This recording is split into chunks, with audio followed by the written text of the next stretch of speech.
Those who got the Free Food and Medicine DVD set will remember Katrina Blair, the charming girl who lives off wild foods and runs Turtle Lake Refuge in Durango, Colorado, an educational center that also has a cafe that serves gourmet food made from wild plants.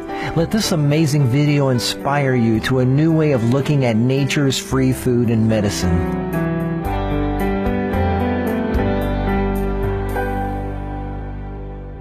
You think you've got some plants in your house? Katrina's house is dripping with plants, a house that, by the way, she built herself from recycled materials. To get food for her restaurant and for herself, she just goes outside to the wild outdoors. This is some wild tarragon, which is a really nice spice that we use to make some pesto with. Here's the alfalfa, the wild alfalfa flowers, which are so delicious right now. The purple flowers. In the springtime, I like to eat the greens when they just come out of the ground early spring, but now all the juice is in the flowers. And then some of these have already dried into their seed form, and they're these beautiful curlicue seeds.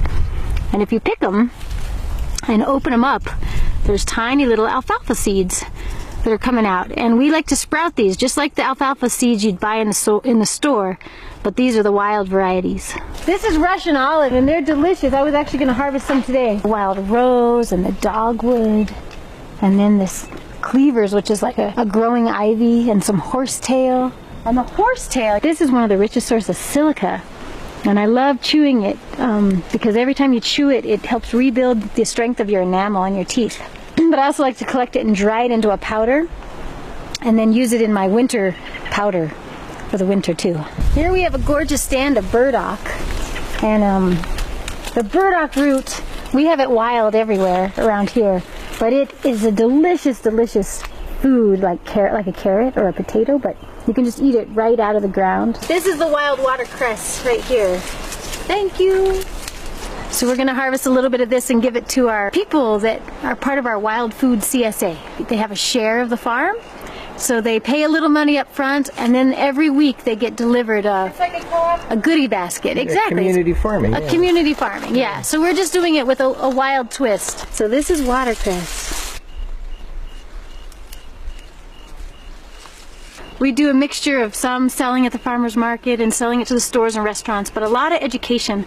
So like this Saturday, we're having a wild food feast, and a huge amount of people are just our guests because they're students and teachers of our Living Soil program, which is like an 8-month wild food course. So they're all of our guests, but then we opened it up to the public for a $20 suggested donation too. So some of it will go to our dinner this Saturday. So you're obviously not in it for money. Obviously we're not in it for money. Right? Well, how can you when it's all free? I know. To begin with, it's like the only thing we care about is keeping it going, keeping the wild food available, and protecting our wild places so we can continue to sustain this way. So what's weeds to one person is right. A feast for you. Yeah, so this is the mustard family, and mustards, when you eat mustard, stimulates your creativity, all your circulation as well, but it's a great thing, mustard flowers, to throw in your water when you're about to write a book on wild plants, especially. There's 3 keys to harvesting wild, and the first one is always ask permission from the plants, because they're so brilliant and so intelligent, and when you make that connection, it brings you energetically into a harmony with them, and then when they say yes, they really are giving their entire being and spirit and medicine and wisdom to you. The second thing is only harvest what you need, never more. And that's a way to honor the ecosystem so that they continue to sustain and keep giving back. And then the third is always say thank you after you harvest. You don't need to eat as much food when you eat wild food, because it's so potent and full of nutrition that you are free to do a lot of other things with your life besides just eating. This is a type of wild sage, and it's just a fantastic thing to keep your environment like clean. Yeah, it's like desert sage, really yummy. Our next stop was the farm. Katrina's farm is not exactly what most people would consider a farm. Yeah, okay, cool. I don't know. So we want to do the cheese separate, something special with these little guys? Yeah. So welcome to the Turtle Lake Organic Community Farm. And today, here on the farm, we're harvesting wild mallow. We have some amazing wild foodists here amongst us who are harvesting this amazing delicacy. We show them the really delicious cheese wheels. Like, that's the fruit of the mallow. This little guy right here, which we're gonna pickle. Mallow cheese wheel. We have some homemade apple cider vinegar that we made from apple juice. It's like half vinegar, half water, and a little salt, and maybe some garlic, which would be fun. To most people, this is a weed. To most people, this is called pigweed. Yeah. And it is one of the most abundant food crops that we have growing naturally everywhere. And people pay a lot of money for this in a health food store. And then, yeah, that's right. They pay a lot of money to get rid of it, and then pay a lot of money to get it back. In addition to the wild amaranth, right here is our wild quinoa. And this is a lamb's quarter. And then this turns into a local variety of quinoa that we harvest once the plant dies totally back. We eat the greens of all these plants when they're young, and then we harvest the seeds once it dies back and goes to seed. We also gather the thistle, and this thistle plant, we pop up the root and we dry wash it and then dry it for tea. And the thistle root is one of the best things that supports the vitality of our liver. So drinking the thistle root is awesome, but we also juice all these greens. The prickly part? The prickly part. We make a thistle lemonade for the farmer's market. We just add apples, lemon, and the thistle blended with water, and then we strain out the prickles, and it makes a delicious, delicious green juice. So this is smartweed, and it's a wild buckwheat that it tastes like a lemony spinach, and we harvest these to make green chips. So it's kind of preparing for the winter too. Before they all turn yellow and die, we harvest them while they're still green, and then we dry them. But we actually add a little marinade sauce and massage them with this yummy sauce and then dry them.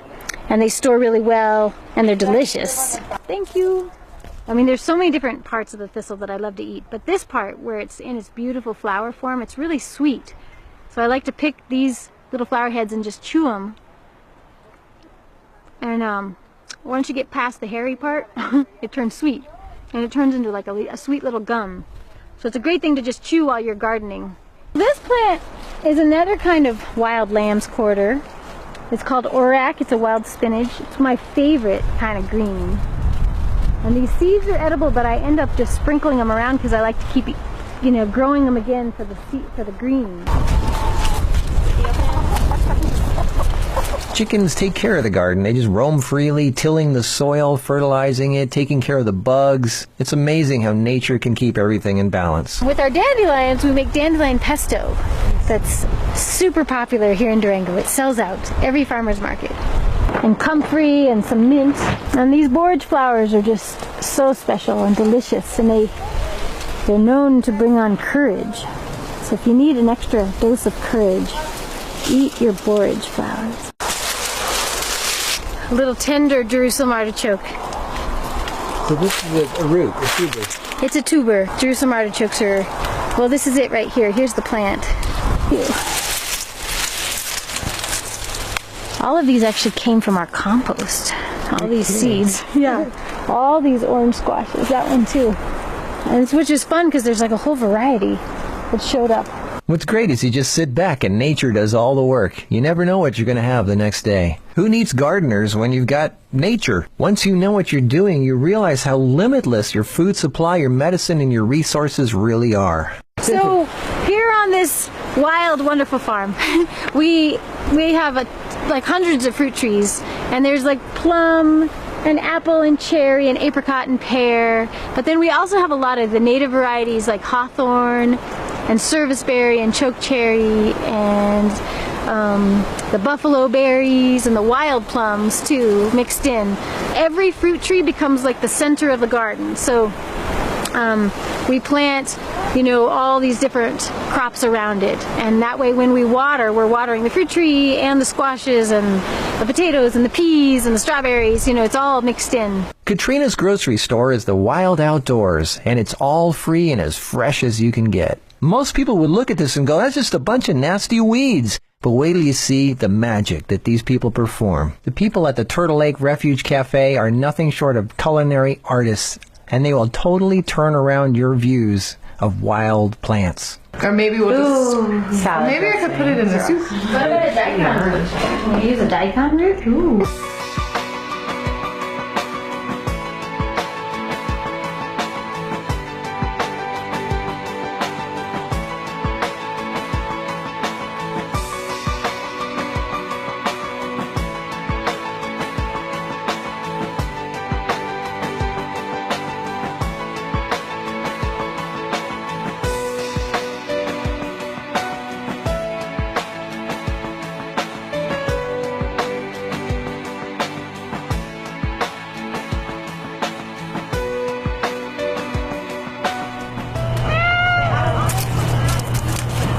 This is a wild prickly lettuce. At the early stage, like right now, it's a delicious salad green. And it's just come back in the fall for a second go around.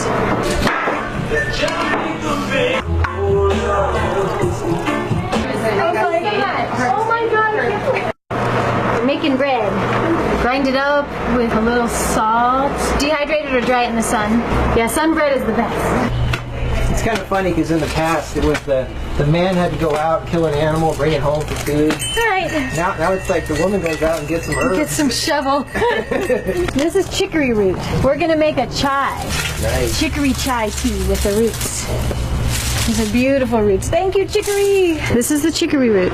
We're not gonna roast it. We're gonna use it fresh. We're gonna blend it up in the blender with some coconut flakes and make a milk, a chicory root coconut milk. And then we add spices like cardamom and cinnamon, cloves, and ginger, and a little honey, and strain it out, and that's our chai tea.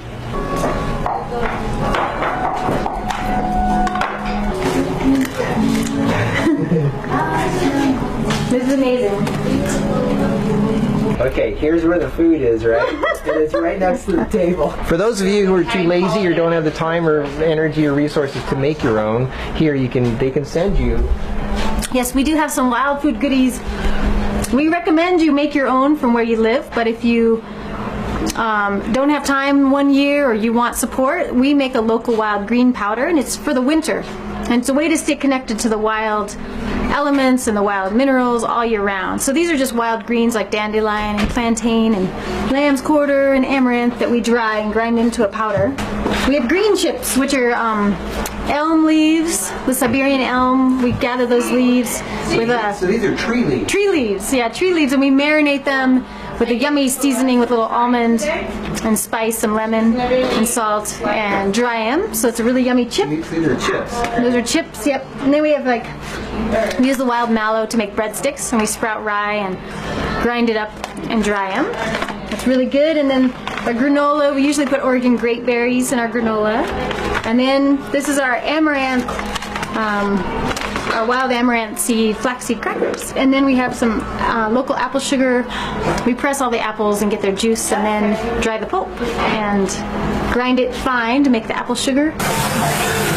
What's this? Well, this is the chai with some coconut and spice that I make in the milk, making coconut milk with the coconut chai milk. This is kombucha. People on the program have made for them every week a package with food, medicine, and even a flower arrangement. 10 families, each buy a share, and each week we make them a basket with a variety of like wild greens, tomatoes, green drink making stuff, fruit that we foraged, and tea. It's been almost 10 years that we've been supplying all public schools with the microgreens. I dug up a burdock root and chopped it up really fine and mixed it in with walnuts and some dried tomatoes to give it like kind of a more meat-like texture.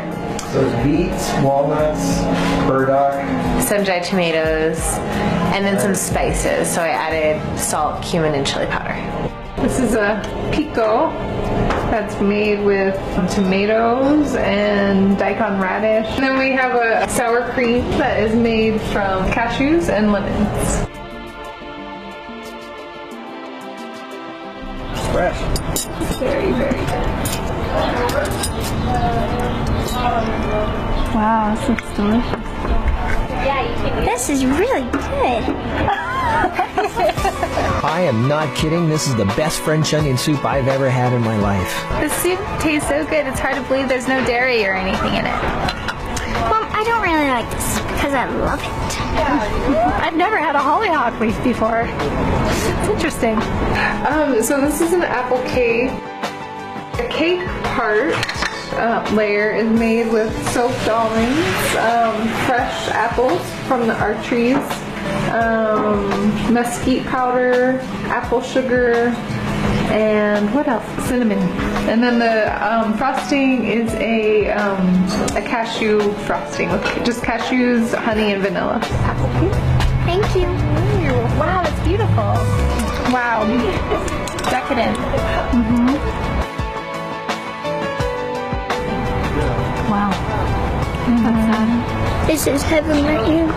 So the French onion soup that I made was, I sliced very thinly some farm fresh onions, yellow onions, and I put it in a bowl, and I poured in tamari and a lot of fresh squeezed lemon juice, some salt and pepper, a little bit of sunflower oil, and then I just kept and some garlic, and I just kept stirring it, and just the lemon juice basically really cooks the onions, and I did add a little bit of honey. And how long was this marinating?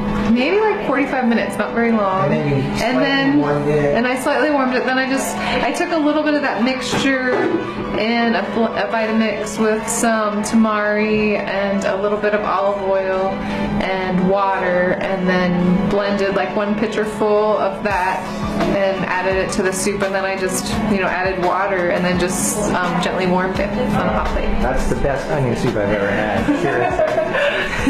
It's really, really good. It's amazing. And the cake just was just amazing. Thank you.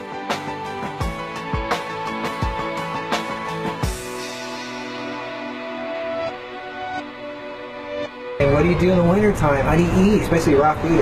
Yeah.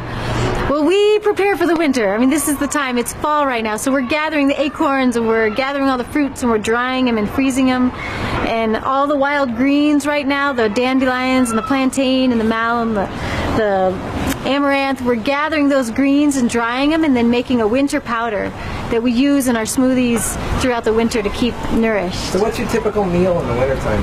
Well, if it's really cold and I want something yummy and hearty, I'll grab some roots like that we have, like we grow different roots and potatoes, and not potatoes so much, but pumpkins and yams, and anyway, any kind of a root or a pumpkin or a squash, and make a soup with it, where I'll blend it up with a little avocado, which of course doesn't grow here, but something creamy, and it could be a nut or a seed too, and a little ginger and cayenne pepper, and then warm it up to like perfect temperature to eat. Which is what? Which is perfect? Like, I don't know, baby bottle temperature, so you're not going to burn yourself, but it's the most ideal. You're not boiling the soup. So I'm not cooking the soup, but I'm warming it, and then it's really wonderful to eat. Right. Yeah. And so, other than soup, what else do you eat in the wintertime? I make my own bread, and it's a sun bread, where it's like we take cattails and some other kind of grain, it could be buckwheat or oats or something, and we grind it together, and then add a few other ingredients, but dry them in the sun, and they're delicious. And you can always warm those up too, like if you have a hot fire stove at home, which is what we have, you can just put it on there to warm it up, and then you can eat it right away. And one more winter food. And one more winter food is green juice, which is from our microgreens, growing it year-round inside. Right. And then you can cut the buckwheat or the wheatgrass or the sunflower greens and juice them. That's what a lot of people don't understand. You can actually grow your own stuff indoors. Right. Yeah. You just need some glass for this light. Just windows. Yeah. Uh-huh. All right, well, thank you so much. You're welcome. The world needs to hear this. Thanks, Marcus. You're doing great work. Okay. All right, blessings.